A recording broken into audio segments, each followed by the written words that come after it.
Hello everyone, welcome to Sankalp Academy for Competitive Exams. So రీసెంట్గా మనము news పేపర్లో ఒక ఆర్టికల్ చూసాము మన ఈ electricity exams related electricity department related exams గురించి. సో దాంట్లో వచ్చిన ఆర్టికల్ బేస్డ్గా మాకు చాలా కాల్స్ అండ్ మెసేజెస్ వస్తున్నాయి. ఎలా అంటే ఎలా ఉంటుంది ఎగ్జామ్, అంటే ఎలా కండక్ట్ చేస్తారు ఎగ్జామ్, ఓకే ఎప్పుడు ఉంటుంది ఎగ్జామ్ అని చెప్పేసి ఇలా చాలా మల్టిపుల్ క్వశ్చన్స్ వస్తున్నాయి. So I just wanted to clarify, ఒక చిన్న క్లారిఫికేషన్ మీకు ఇద్దాము అనుకుంటున్నాను. సో బేసికల్గా ఏంటి అని అంటే ఆ ఆర్టికల్లో వచ్చిన ఇంపార్టెంట్ ఆస్పెక్ట్ ఏంటి అంటే, ఇప్పుడు ఏవైతే మనకి ఎలక్ట్రిసిటీ డిపార్ట్మెంట్లో మనకి జెన్కో, ట్రాన్స్కో ఇవన్నీ ఉన్నాయి కదా. జెన్కో కానీ, ఓకే ట్రాన్స్కో కానీ, ఓకే ఎస్పీడీసీఎల్,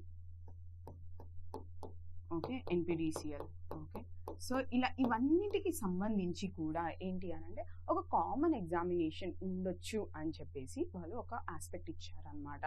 సో దీంట్లో ఏంటి అని అంటే మనకి ఇప్పుడు ప్రతి ఒక్క ఎగ్జామ్కి అంటే ఇవి సపరేట్ ఎంటిటీస్ కాబట్టి ఏ దానికి సంబంధించిన ఎగ్జామ్ అవి సపరేట్గా కండక్ట్ చేసుకుంటున్నాయి. యాజ్ ఆఫ్ ఫర్ ఇప్పటి వరకు కూడా ఏ ఎగ్జామ్ ఆ డిపార్ట్మెంట్ ఆ పర్టికులర్ బోర్డ్ కండక్ట్ చేస్తుంది అనమాట. అంటే ఎన్పీడీసీఎల్, ఎస్పీడీసీఎల్ ఇలా కండక్ట్ చేస్తూ వచ్చేస్తున్నాయి అనమాట. సో అలా కాకుండా ఏంటి అని అంటే వీటన్నిటికీ కూడా కామన్గా ఒక కామన్ బోర్డ్ పెట్టి ఒక కామన్ సిలబస్ పెట్టాలి అనేది ఒక ఉద్దేశం అనమాట. ఆ కామన్ సిలబస్ ఇప్పుడు సోఫార్గా ఉన్న సిలబసే ఉంటుంది మీకు, ఓకే. సో ఆ బేస్డ్గా కండక్ట్ చేయాలని. ఎందుకు ఇలా కండక్ట్ చేయాలనుకుంటున్నారు అని అంటే, ఫర్ ఎగ్జాంపుల్ కొంతమంది ఏంటి అని అంటే ఎవరైతే ఎస్పీడీసీఎల్కి అప్లై చేశారో ఎన్పీడీసీఎల్కి కూడా అప్లై చేస్తారు, నాన్ లోకల్ కోటాలో వస్తాం కదా అని చెప్పి. అండ్ వాళ్ళు ఇన్ కేస్ సబ్జెక్ట్ ఎక్స్పర్ట్ అయి ఉన్నారు అనుకోండి, సో వాళ్ళు ఇక్కడ జాబ్ సంపాదిస్తున్నారు, అక్కడ కూడా జాబ్ సంపాదిస్తున్నారు. దానివల్ల ఏమవుతుంది అని అంటే వాళ్ళకి ఒక బ్యాక్లాగ్ అనే పోస్ట్ క్రియేట్ అవుతుంది. అండ్ దానివల్ల లైక్ ఎవరైతే ఎఫర్ట్ పెట్టారో కొంచెం లీస్ట్ మార్క్స్తోని చాలా తక్కువ మార్జిన్తోని పోతుందో సో వాళ్ళందరికీ ప్రాబ్లం అవుతుంది. సో వీటన్నిటిని ఓవర్కమ్ చేయడానికి ఏం చేయబోతున్నారు అని అంటే ఒక కామన్ బోర్డ్ని తీసుకొని ఒక కామన్ సిలబస్ని తీసుకొని అన్నింటికి కలిపి ఒక కామన్ ఎగ్జామ్ని తీసుకొని రాబోతున్నారు. ఓకే,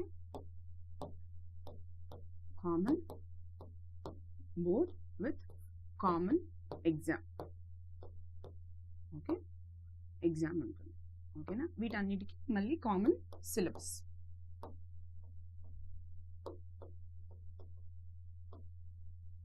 కామన్ సిలబస్ ఉంటుంది అనమాట, ఓకేనా. సో దీనివల్ల ఏంటి అని అంటే ఆబ్వియస్గా బ్యాక్లాగ్ పోస్ట్లు అనేవి ఇవి తగ్గిపోతాయి. అండ్ దీంట్లో ఉండే ఒక ప్రయారిటీ ఒక క్రైటీరియా ఏం తీసుకురాబోతున్నారు అని అంటే, మీరు ఎగ్జామ్ రాసినప్పుడు మీరు ఒక ఆప్షన్ ఇస్తారనమాట. ఏంటి అని అంటే మీరు ఎస్పీడీసీఎల్లో వర్క్ చేయాలనుకున్నారా, జెన్కోలో వర్క్ చేయాలనుకుంటున్నారా, ట్రాన్స్కోలో వర్క్ సో ఇవన్నిటికీ మీరు ప్రయారిటీ ఇస్తారనమాట. ఇప్పుడు యూజువల్గా మనము గ్రూప్ 1, గ్రూప్ 2లో ఎలా అయితే మనము పోస్ట్ ప్రయారిటీస్ ఇస్తుంటామో అలా మనం ఇక్కడ ఈ ఎంటిటీస్కి మనము ప్రయారిటీ ఇస్తామన్నమాట. సో దాని ద్వారా మీరు అక్కడ రిక్రూట్ అయ్యే అవకాశం ఎక్కువ ఉంటుంది అనమాట. And when it comes to examination related అంటే ఎప్పుడు ఉండొచ్చు అనే ఒక టెంటేటివ్ ఆస్పెక్ట్ మాత్రమే ఇది.